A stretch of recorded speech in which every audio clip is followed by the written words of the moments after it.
Hello, hello, hello! Ngayon ay nagbabalik na tayo sa ating vlog! Charot! Hindi. Guys, samahan niyo ako ngayon kasi pupunta tayo sa apartment na nilipatan ko. Gusto ko siyang i-check at gusto ko kasama ko kayo dun since ngayon na lang ulit ako babalik after, ilan ba? Parang 1 year na ata. 1 year na ata kung di nag-vlog, no? So, ayan. Ito tayo. Ayan. Ito yung apartment na lilipatan ko. So, ayan na nga. Nakapaglipat na nga pala ako ng mga gamit. Hindi ko na lang binibihan and sinama sa vlog kasi ang hassle. Hindi ako makapag-video.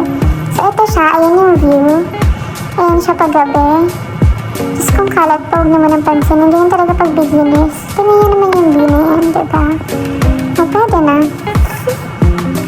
Yun na yan. Good morning. Pagpasensyahan nyo na muna yung mga bike na nandyan. Basta ang ganda ng view na para sa akin. Since first time ko mag-apartment na ako lang mag-isa. Kasi dati kasama ko yung ex ko sa condo. So ayan. Nagliliwalo tayo. Hindi charot. Hindi nag-iikot ako kasi mamimili ako ng mga gamit na pwede kong mailagay dito. Pwede kong kailanganin. So ayan. Feeling ako dyan si Dora, the Explorer.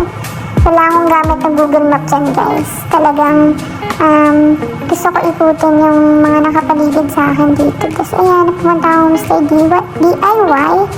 And yun nga, baka may mga magamit ako doon. So madami din ako nakita doon. Ang mumura, grabe. Hindi nga tricycle na pabalik kasi kapagod maglakad, guys. Tapos ito siya sa labas paggabi, lumabas ako saglit. Kasi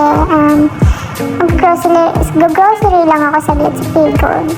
Yan siya. Nagmamasid-masid lang ako. So, parang kinakapa ko pa siya. So far, okay naman dito. Sobrang city niya na for me. Unlike sa dati kong tinitirahan dun sa may UP. Then, ayan guys! May nakita akong Pigod. Finally. Ayan. Pumunta ako para sa alcohol kasi nabagsakan ng shower yung paa ko. So, kailangan ko linisin. Anyway. Ayan, nag-emote. Kala mo talaga.